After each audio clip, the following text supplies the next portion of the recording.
Nothing Personal starts in 30 seconds.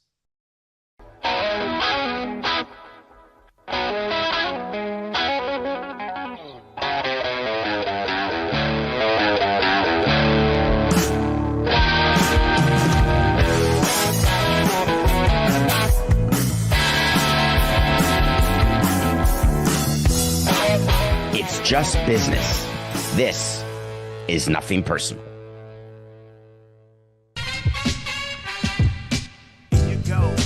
Here you go.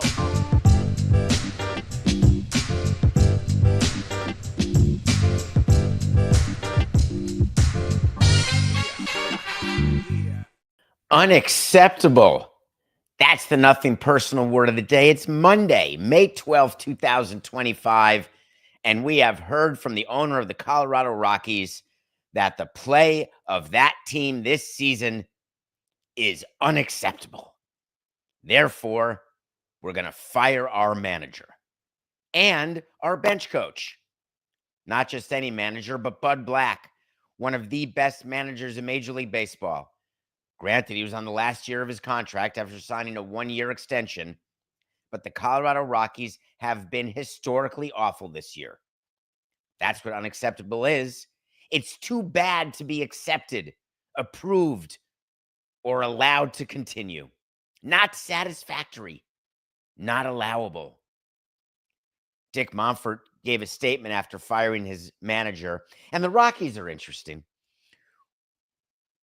Let me give you a quick backstory of a couple things. One, when the Friday show ends of Nothing Personal and it's the weekend, I immediately start looking at stories for the next week. And for Monday's show, start keeping track because there's always so much to talk about Monday. I wish we had 2 hours with which to do it. For whatever reason, there was a stretch of games that the Rockies had that were just getting more attention than normal. And this is a team that had been losing at a historic rate, outpacing the Chicago White Sox of last year, who lost 121. It was hard for me not to think that there was some sort of papal intervention to have the White Sox not remembered at all for their historic ineptness, because only 1 year later, the unbreakable record gets broken again. Then the Rockies had a series against the San Diego Padres, and it was not good. As a matter of fact, they lost 21-0. I've never seen a 21-0 game. We've gotten our butt kicked. I think we had a game in Boston, even in 2003, the year we won it all, Coca, where we may have given up 16, 17 runs. We certainly had some games in Coors Field where we got absolutely crushed. 21-0 to me is a football score, and a football score that I don't believe has been a final football score, thank you, Jason Stark, ever. After that game, you assume that, wow, the Rockies, it's almost laughable now. They're giving up so many runs. They're not scoring. And it turns out that this could be historic. So you have some choices when you're the owner. One choice is to have your general manager go public and say, we're all good here. We understand that things are tough and bad, but we stand behind our manager. I don't like giving the manager the dreaded vote of confidence, because what it means is we're about to fire the manager, so why do that to the general manager?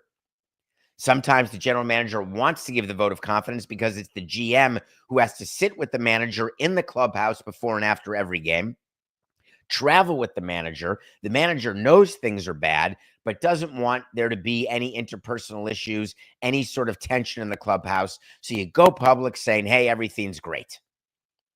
Of course, it's up to the owner when the final decision is made. Make no mistake. Owners make decisions to fire managers and general managers. General managers say it's them very often, but it's always the owner. So the GM of the Rockies came out and said, I'm telling you, I see growth. Our guys are playing hard. That's what I'm looking at. He did an interview with the Denver Post. They're working hard. It's good. That's what you say when you're losing every game. We work hard. We play hard. We see a path to recovery. We see an opportunity to get better. There is belief, Ted Lasso, in what we're doing. I mean, there's Bill Schmidt talking. I assume he didn't realize that 24 hours later, the owner would make him look like a jack ASS and fire the manager. But that's exactly what happened. If you're Dick Monfort and you know that you're firing your manager, why do you allow your general manager to go public and talk about the way things are going? Because you've completely eunuched the general manager now by the statement that's been made by Dick Monfort. And it was not Dick Monfort and Bill Schmidt who did the statement. It was just Dick Monfort. Dick Monfort said, our play so far this season, especially coming off the last two seasons, has been unacceptable. Let me stop you there. When you're doing a statement about your manager, you don't need to talk about what happened, anything other than this current season, because obviously that's the reason for a firing. Even if you've had 2 bad seasons in a row or 4 to 5, if your current season is good, you're not firing the manager. If you've had 4 great seasons in a row and you were supposed to be great again and you stink and you fire the manager, it has nothing to do with the fact that you were great. It has to do with you stink this year. So these firings happen because you're not good now. So you don't need to say, especially coming off the last 2 seasons. Now, why do we have to do something? An owner says, our fans deserve better. Puts a tear in my eye, putting the fans first, knowing that Bud Black was fired this weekend because you, fans in Denver, you, Javier Soto, you deserve more. You deserve better play than what owners like to do. While we all share responsibility in how this season is played out, these changes are necessary. Amen. That is my kind of owner saying, yeah, just so you know, I feel badly too, but of course I'm not going to get fired because I own the team. So it's easy for me to say that I share responsibility because it makes me look good to you, doesn't it? Aren't you looking at this statement and saying, oh, Dick Monfort gets it. He's sharing responsibility. Things are looking up at the Mile High. Then we know what's going to happen through the dog days of summer because Dick Monfort told us. We will use the remainder of 2025, I'm quoting, to improve where we can on the field and to evaluate all areas of our operation. Quick side note for that. We do that every year. Not just this year, not just after you fire your manager, not because you're sharing responsibility and the results are unacceptable. Find me an organization who's not trying to improve on the field every day. Now, we may get a grievance filed against us because our payroll is low. We may not have the right players or evaluators to get better, but you can bet your sweet bips we are trying to get better. And then evaluating all areas of our operation. Hello, I'm sorry. Do you work for a company? Do you own a company? Are you an employee of a company? Do you know what your company's doing every single day? They're evaluating you and the operation every day. This is not a sports thing. This is a life thing. Frankly, it's a personal life thing. Aren't you always evaluating where things are, how you're feeling, what you're doing, whether you need to go full Barry Manilow? Looks like we made it. I just dropped my chapstick, Coco. Should we stop the show? I have no ability to moisturize my lips now for the rest of the show because I can't reach it. I need to get one of those Amazon arm extenders where I can reach stuff while sitting in the glove chair recording a show. Darn it. And it throws me off, by the way, where I get totally distracted. Okay. I have no idea what we were talking about. Rockies. That actually just happened to me. Hi. We're going to go back to the Rockies, and we're going back to Dick Monfort, what he was saying, that they're evaluating the operation, and I asked you whether you all evaluate your operation, which you do, therefore you don't have to say it. But Dick Monfort's statement ended the way all statements end because it's a template on your Word document. I want to thank Bud Black and Mike Redmond for their contributions to the organization across their 8 years here. I appreciate their hard work and dedication and wish them nothing but the best going forward. Phew. Well, hey, he forgot to wish the families the best. He forgot to say how great they've been in the community. But he did say they've contributed to the organization. I guess there was a little cutting for size and for time. Thank God that Dick Monfort wishes Mike Redmond the best. I wished Mike Redmond the best, except the guy won't even talk to me. I don't know if you knew this, Coca. Mike Redmond was our backup catcher on our championship team. Then we hired Mike Redmond to be our manager. And then sadly, we fired Mike Redmond, and he got very angry, thinking that I somehow was a part of that, which I told him I wasn't a part of that. And I did what I assume you're supposed to do with people you've known forever. Happy birthday, Mike. No response. Happy birthday. Have a good day. No response. Happy birthday. Hope you're well. No response. Merry Christmas. I tried Merry Christmas, Mike. No response. Now it's creepy, isn't it? I mean, if this were anyone else, you'd say, David, get over it. He's not going to respond. All right. Happy birthday. No response. We're up to 2022. Happy birthday, Mike. Hope to speak again one of these days, months or years. No response. But in 2023, I kept going. Happy birthday, Mike. Hope you're well. Enjoy your day. And I got a thanks, David. The first response after 5 years of no responses. But then last year again, happy birthday, no response. Now I got to text him in between birthdays to see how he's doing. He had an 8-year run as bench coach. When you fire the bench coach, do you remember what the Rockies did, Coca? You'll have to remind me of when they did this, because I think it was before the season when they brought back Clint Hurdle to be like a special assistant to the GM. And Clint Hurdle was an old manager of the Rockies. And the minute that happens, you know he's just waiting to get back on the bench. And back on the bench he is. But they put Clint Hurdle as the bench coach. The bench coach is the person behind the manager, keeping track of the game, advising what to do, saying what's around the corner, all these different things that a bench coach does. It's like the consigliere. And it's not like the Rockies haven't spent money. I mean, do you remember when they signed Chris Bryant? That was a huge deal for all of you people who were delusional about Chris Bryant's ability. They gave him that huge deal. He still has 3 years and $81 million left of that deal. And Chris Bryant is hurt, and when he's not hurt, he stinks. You all were thrilled when they signed Ryan McMahon and Kyle Freeland and gave extensions when they signed Tovar through 2031. Their payroll is the 20th in baseball, not too shabby at $125 million. So do you not think that when they've got the worst starting pitching ERA in MLB, and it's Colorado, humidor or not, and you know that you need to have a good offense, but your offense stinks? Literally, there's only the Pirates and the White Sox are worse in all of baseball. So you know in Colorado, you got to have Larry Walker. That's got to be your plan. Dante Bichette, it's got to be your plan. The Rockies are the single worst. Ooh, negative 2.4 WAR is very bad. That means the Rockies are worse than the Pirates and the White Sox, Coca. That means they're the 30th ranked offense in Colorado. Bill Schmidt's going to get canned, isn't he? You have to. Because at some point, it's not the manager. It's not Bud Black out there taking the at-bats. It's not Mike Redmond taking the at-bats. It's that woeful offense with overpaid Chris Bryant. So let me tell you how this season ends for Colorado. One, they're going to break the White Sox record.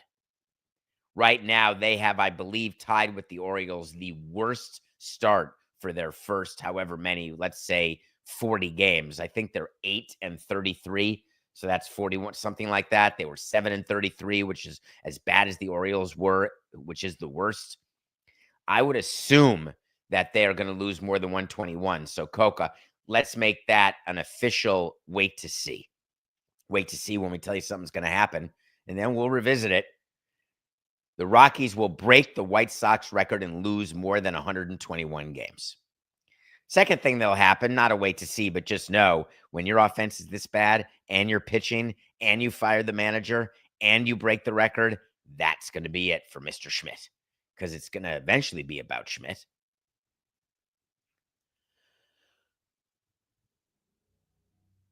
It's very hard to make a decision when you've got a player who is crushing your clubhouse. What to do about that player when the player's good. The Boston Red Sox had a problem this weekend, and I want to take you through the thought process before John Henry, the owner of the Red Sox, gets on a private plane and flies to Kansas City, not just to visit the baseball museum or to get barbecue. He was there to try to parachute in and see if he could make things better.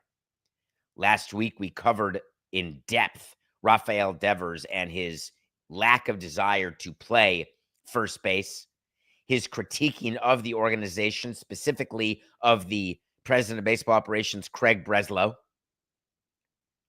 The Boston Red Sox were on a road trip and were a mess. I'm going to tell you, when I was not with the team, and I'd say I went to 50 scheduled road games out of 81. That's around right, 50 to 60 of the scheduled road games. There were several times when I flew into a city where I was unscheduled to be on the trip as president of the team. When there is a legal issue, when someone is being accused or arrested, DUI, or accused of some sort of sexual assault / something's going on in that regard, you fly in.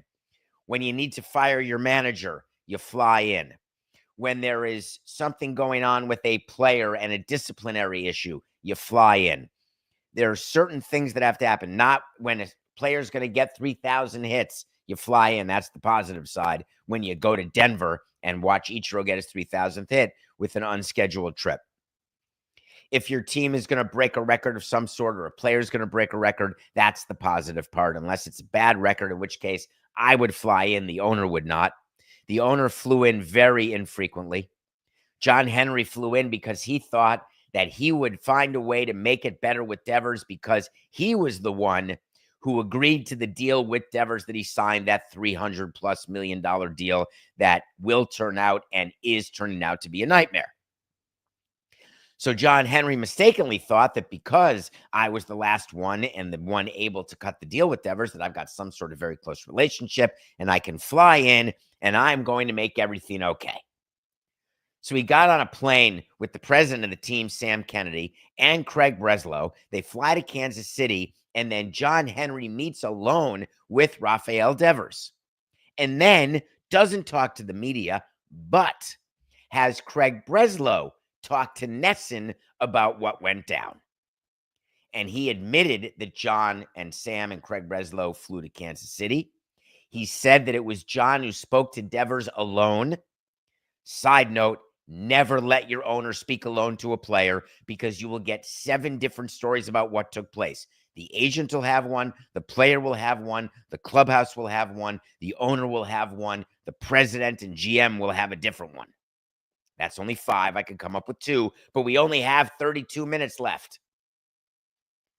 Breslow said, "We felt like it was important, based on the situation that unfolded, to come out here and have an honest conversation about what we value as an organization and what we believe is important to the Red Sox, and that is being great teammates for each other." There was a mutiny in Boston, folks, because the players in the clubhouse couldn't believe what Devers said.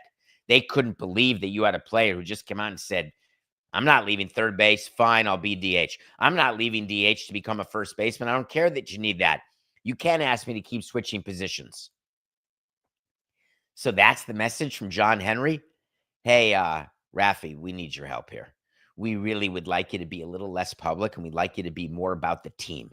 We would like you to say, when we say jump, you say how high. When we say first base, you say call up Stevie Cohen and get me a first baseman glove. Instead, you go public and make us all look like fools. You make us look disorganized. You make us look like we don't know what we're doing, and we're the Red Sox. We are analytically based, and we have no emotion. We do things that we think are right for the team according to what the computer spits out. Frankly, we barely even have to know what the players sound like, feel like. I'm interested in this story, Coca, because I agree that what I did over my time didn't always work. It's very hard to stop a running train. often what happens is when you try to stop it, you end up going aboard it and going right to where the train was going anyway. It's sort of like trying to corral a bucking bronco. Your best shot is to get on and enjoy the ride, but the odds are you're going to end up on your tuchus with a horn where the sun don't shine. I don't know if John Henry thought that he would cure all that ails because the Red Sox took 2 of 3 in Kansas City, so he wipes his hands and says, all good. My work is done here. Or if he looks at Devers' performance and says, hey, he went 7 for 12 with 6 ribbies and a bomb. It was because of me. Of course, that is complete horse hockey. I have never been able to see a correlation between a meeting with a player and a change in the player.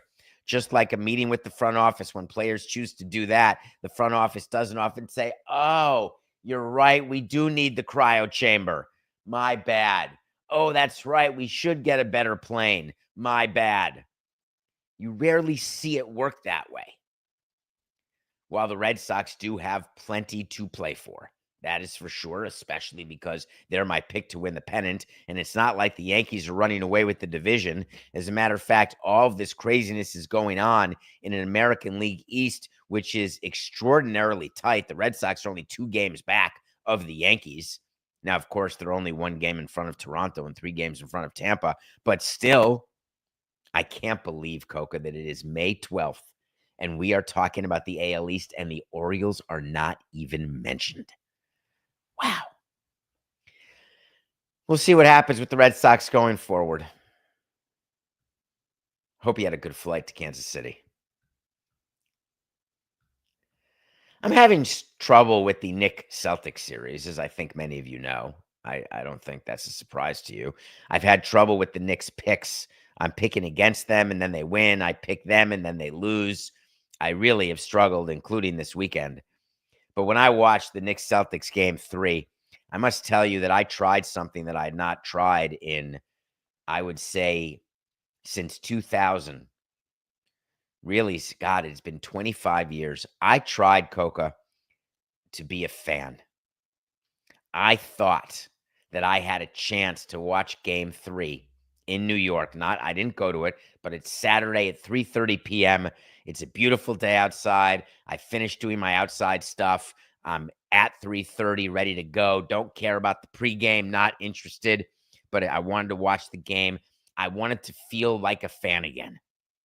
And the fan part of me said, this is a great pick because the Knicks are getting 5.5 points.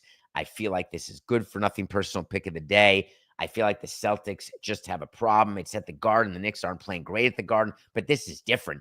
It's the most expensive tickets ever for a Knicks game, which is crazy.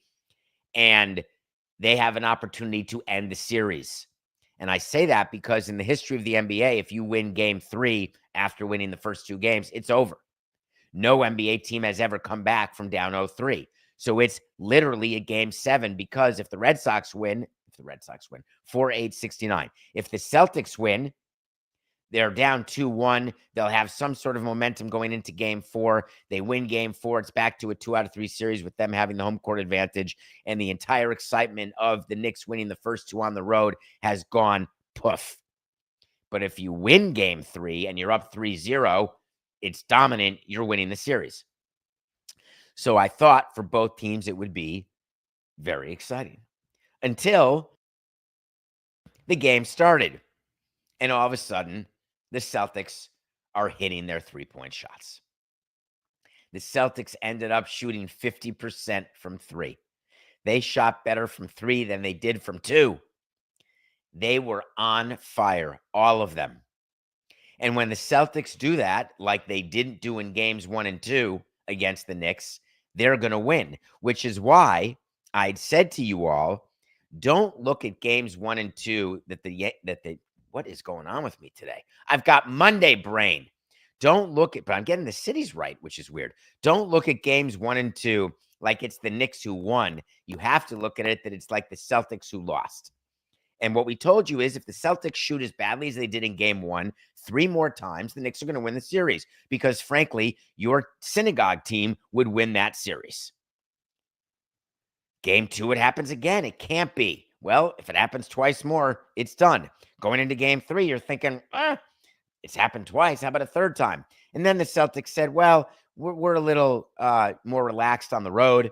We actually have a better road record than home record. Little known fact there, Normie. The Celtics are a better road team than home team.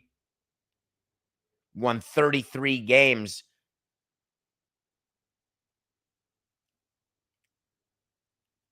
Make, swish, assist, clank, make, swish, clank. That's it. The Celtics were crushing.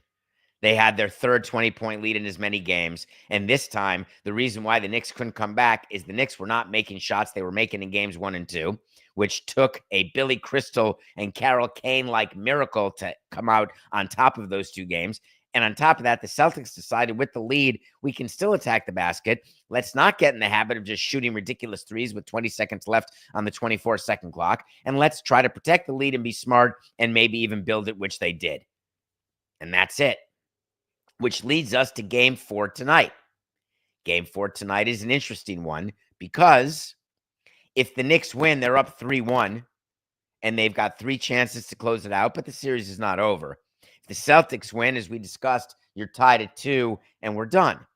And so here's how we're going to know. The Knicks, who have clearly this postseason been a better road team than home team, so it's almost like they're praying to go back to the Garden, and they're not scared of going back down 2. Tied at 2. You cannot look at yourself that way, that you're going to go to Boston Garden and say, all right, we're going to win Game 5. You've got to win this Game 4 at home. Yet the Knicks are bigger underdogs today than they were on Saturday. Is that because all the people who were all excited about the Knicks are now realizing that the Celtics are just better in almost every regard? Are they concerned that Karl Anthony Towns really did hurt his finger or his hand? Are they concerned that Mr. Clutch, Jalen Brunson, can't be clutch every single game? Are they concerned that Mr. I'm not worth 5 draft picks, but I'll play good defense, Mikal Bridges, is going to all of a sudden be the guy who's not worth 5 first-round draft picks? Yeah, that's what everyone's concerned about. This Game 4, if you've got time tonight at 7:30, you should check it out, only because it's really going to be something. I ended my Mother's Day watching the Nuggets-Thunder game, and when the score is 17-8 at the end of a quarter, even David Stern is not smiling, nor is Pat Riley, though Pat Riley doesn't smile much these days about anything. It wasn't even the Oklahoma City Thunder with the best defense in the league and their swarming defense. What interests me about this game is how many air balls and clanks and bricks, and we're seeing it game upon game. Nobody's shooting well. It's like everyone, Charles Barkley may have nailed it. Just they go up there, they're shooting with reckless disregard toward what it is to be a good basketball team or player. And when it goes swish, people get happy. When it goes clank, people are like, no problem, let's keep going. David Adelman is the coach of the Nuggets, and the Nuggets lost to the Thunder, and it is now a tight series, shall we say. Again, a 2-2 series. Adelman said, I will say that both teams were very tired coming off that unbelievably physical overtime battle late Friday night. Both of us had super tired legs, so it's about who's going to make that final run. I appreciate the fact that the schedulers had a late Friday night game and then a Sunday afternoon game. But it is not uncommon during the course of a season for that to happen, number one. Number two, I'm not sure I understand whether or not that is acceptable to me. The new coach who took over for the fired Mike Malone with 9 games left in an unprecedented firing is trying to make sure that the players are not getting the heat for how bad they looked or how bad Jokic looked, how bad Murray looked, and how nice he is as this new interim coach to say it's the schedulers who did this. Give me a break, would you please? When you come back, we actually have something we have to talk about that happened in Houston and with an Astros player. And we're going to review a movie that I'll bet you dollars to donuts you haven't heard of, but you're going to when we review it. All of that after the break.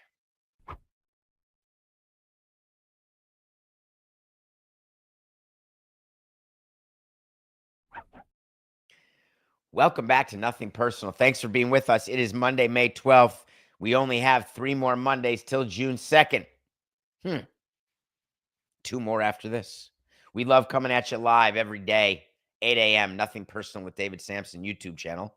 Please listen to our show as well and hit subscribe when you are listening or watching. One of the great pleasures of my life is getting to review movies.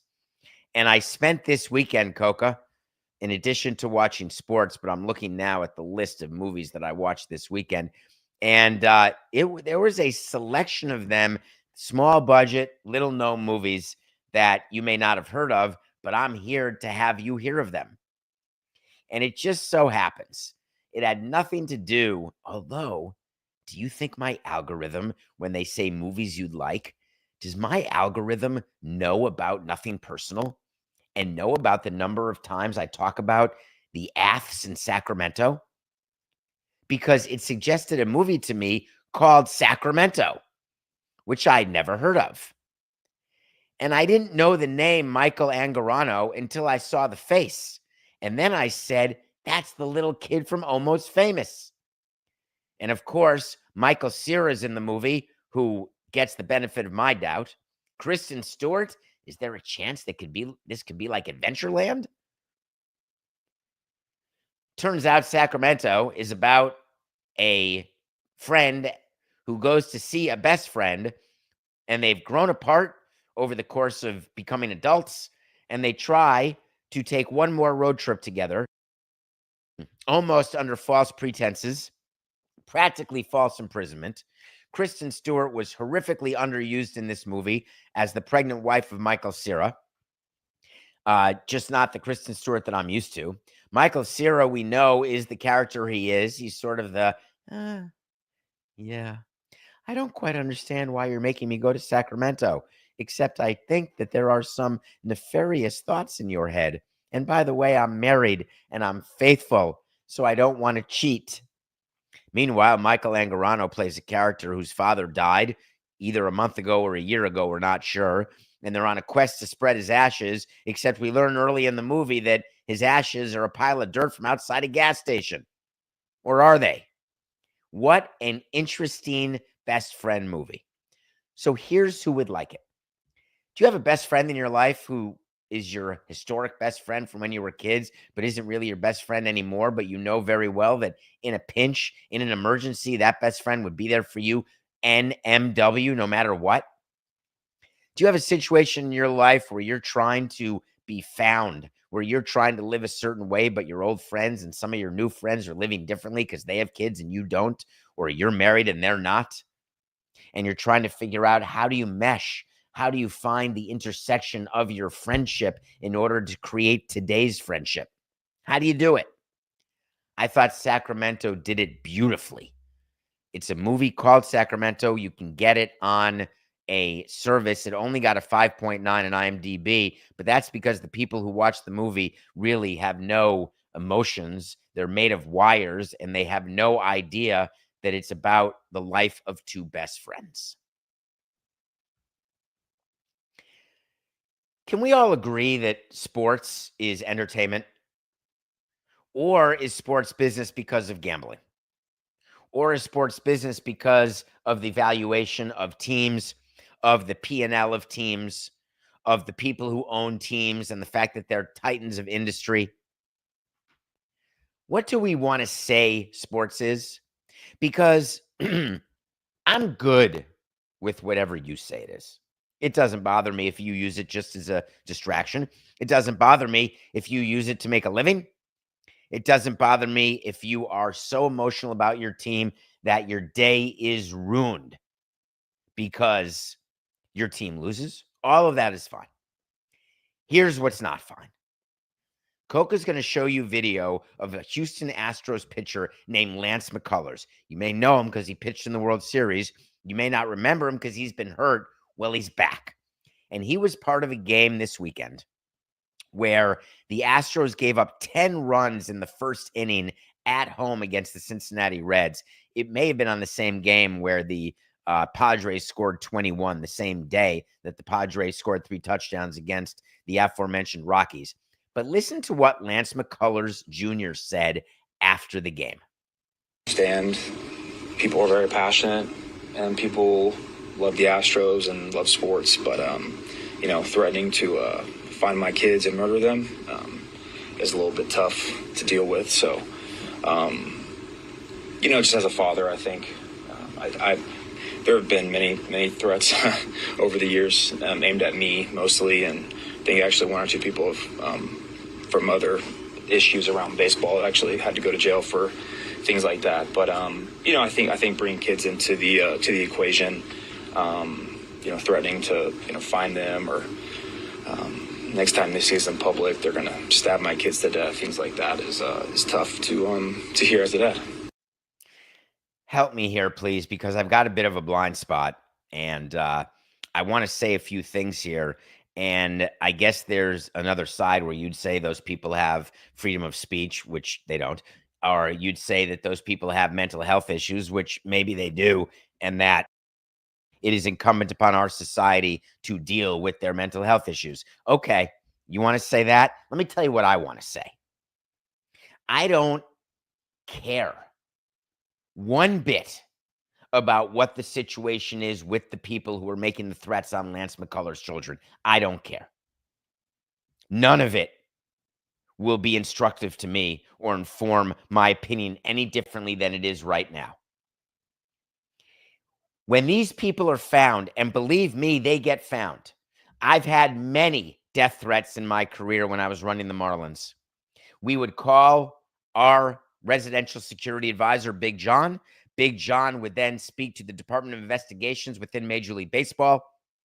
We would alert the police, and the people who would hide behind their keyboard, you'd be found really fast. Then there'd be a decision whether we wanted to go after that person, whether we want to arrest that person, whether we want to just give a stern talking to that person, or whether we want to just disable all of that person's ability to communicate, and then, and I don't mean physically, I mean technologically, and then see if it goes away. See how credible the threat is. That's when it's against me. I never had a situation where my 3 children were threatened, because if I did, I can assure you it would have gone differently. And I'm not saying it would have gone full Michael Douglas. What I am saying is that I would have made sure that those people were prosecuted to the fullest extent of the law. And I would have fought to my dying day, not just to identify them, but to arrest them and have them lose whatever freedoms they currently have. Because I get the business of sports. We are sponsored and we are partners with DraftKings. I get it. That is part of our sports ecosystem now, the gambling on the games. It's why you've got a league, Major League Baseball, along with the NFL, NHL, NBA. They work so hard to protect and preserve the integrity of the game in order for the results to be fair, in order for you to feel that you can either be a fan or an investor in the game, because that's what it is when you gamble on the game. You're investing in that game with your money, that you can do it on a level playing field, and it's not like playing the stock market where you never know when tariffs are going to be announced or not announced, or paused or not paused.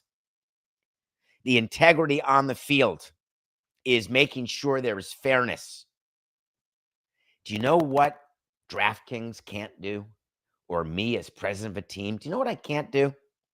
I can't make sure that I get a good start from Lance McCullers every time, or a good start from Paul Skeens, or a good start from Sandy Alcantara. I can't. I can put the best possible players that I have, and then a line is made for a game, and then sometimes things just happen. Sometimes you lose 21-0 and then win the next day. Sometimes you have a pitcher who can give up 1 run in 8 innings, and sometimes they're knocked out in the 2nd inning, having given up 7 runs. This is part of the game. Sometimes you shoot 3 for 10 from 3, 2 for 18 from 3, and sometimes you win a game on a 3, shooting over 50%. That is the game. That is the business. That is what we love and what we crave, what we're addicted to. In what world do we think it's okay for anyone to threaten Lance McCullers' kids? What world? Because of a bad start?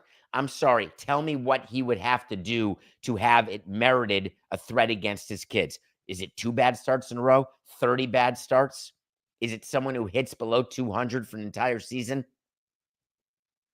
Let me advise you what the answer is, because normally I ask the question and let the audience decide because I respect you enough. Not in this case. Not that I don't respect you, but I know you all have the answer. There is no scenario.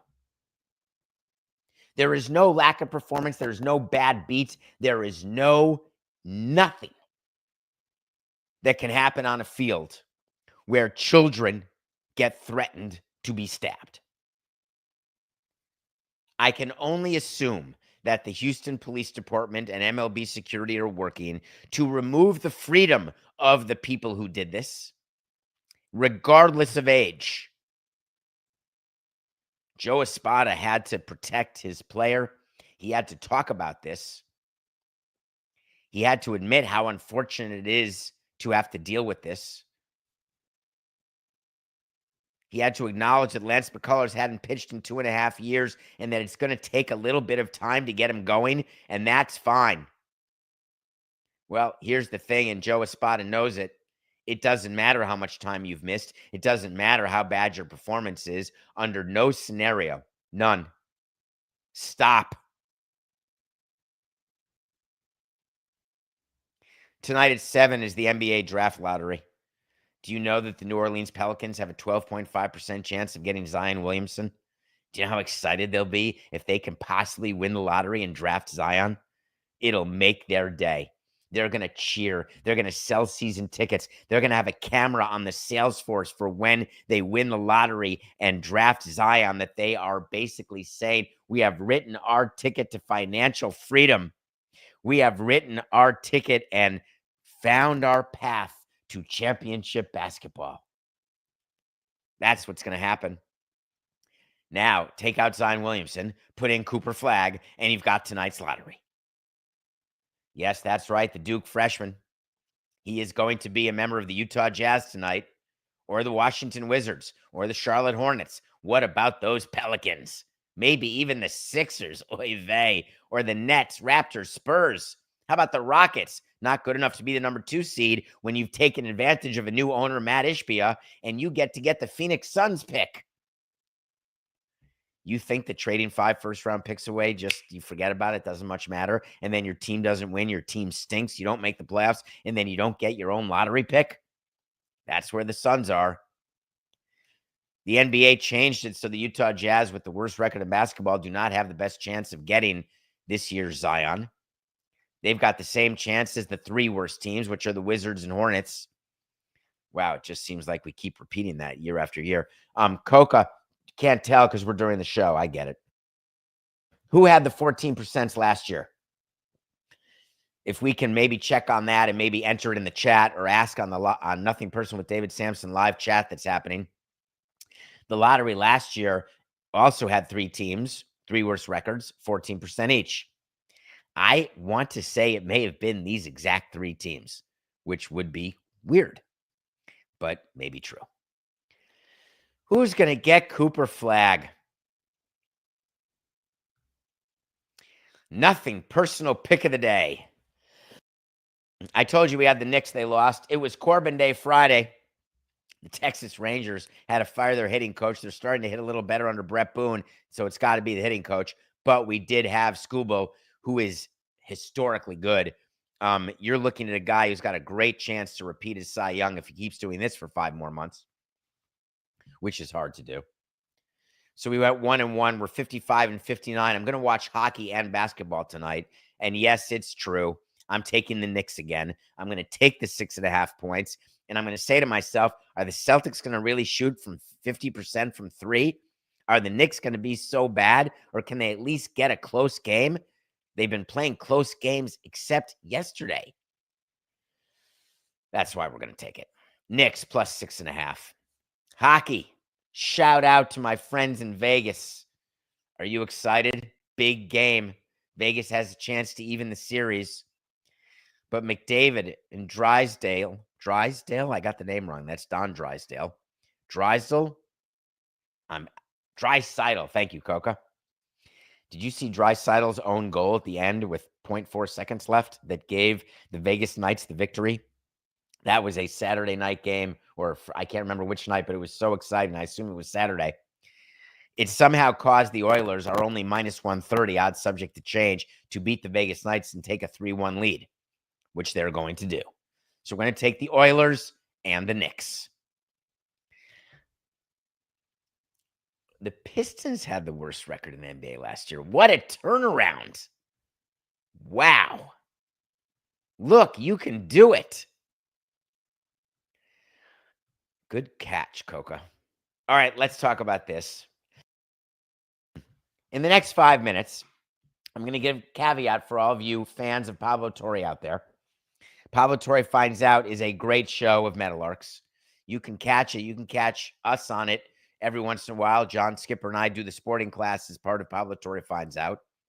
This weekend, Pablo Torre Finds Out found something out that was incredible. They found out that the University of North Carolina has no interest in Jordan Hudson, Bill Belichick's girlfriend, being anywhere near the football facility. Pablo Torre found out that Jordan Hudson maneuvered her way into a Super Bowl commercial, has maneuvered her way into Bill Belichick's life, and is controlling him in a way that makes his family super uncomfortable. You can find out that all the sources Pablo spoke to said, one of the many sources said, this Jordan Hudson is a sociopathic nightmare. It became viral for our good friend Pablo, so much so that the University of North Carolina had to counter with a statement. Way to go, Pablo. They said, while Jordan Hudson is not an employee at the University or Carolina Athletics, she is welcome to the Carolina football facilities. We're talking about Bill Belichick's girlfriend. It's insane. Pablo finding out that she may have lied about her age so the age difference doesn't look as bad, or there's no statutory issues. Anyway, there's a lot of stuff going on here. And North Carolina and the University of North Carolina said that Jordan will continue to manage all activities related to Coach Belichick's personal brand outside of his responsibilities for Carolina football and the university. Can you imagine your boss just saying, hey, just want to make it clear that John Doe's wife will be taking care of grocery shopping, setting the table, and taking care of the monthly bills, and taking care of the kids and getting them ready for school. Just want to make sure that was clear. Can you imagine your business releasing a statement about that? It's hysterical, actually.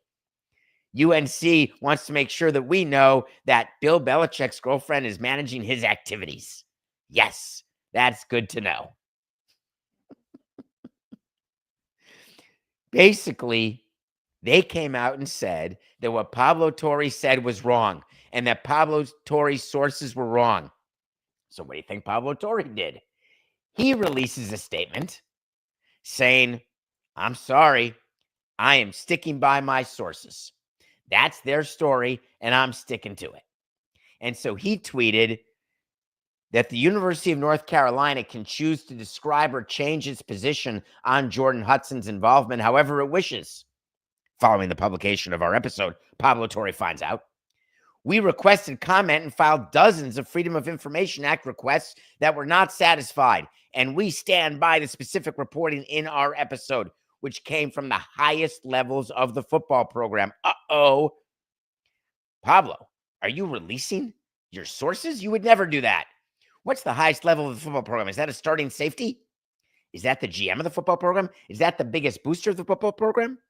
Because as close as Pablo and I are, and we are very close, I mean, as close as people can be without knowing the names of each other's children, but there's no way he's going to tell me sources. You don't ever tell anybody your sources. But we've got the reporting that came from the highest levels on the record of the football program. Off the record. Here's what's happening, folks, just so you're aware. The University of North Carolina is despondent beyond repair. They thought that it was the greatest coup ever getting Bill Belichick. Bill Belichick, after June 1st, basically can walk out of North Carolina for $1 million breakup fee and leave and never coach a game. Meanwhile, the University of North Carolina would like to give Bill Belichick that $1 million to get rid of him because the juice is not anywhere near the squeeze. It turns out that Bill Belichick and his girlfriend Jordan were using North Carolina basically as the middle ring of their 3-ring circus in order to bring credibility back to the media career, a reality show, whatever it was that they were going to do. And now they got found out. And when you get made this quickly, changes come. I don't see a scenario where Bill Belichick stays with North Carolina after this season at most. There is a possibility that he'll wake up one day and move on to the next girlfriend, or she'll wake up and realize, wow, he's not going as quickly as Anna Nicole Smith told me husbands will go. All of that is possible. But the reality is that for North Carolina, they're going to look around and say, man, it's just business. Ugh. We'll be back tomorrow. This is Nothing Personal.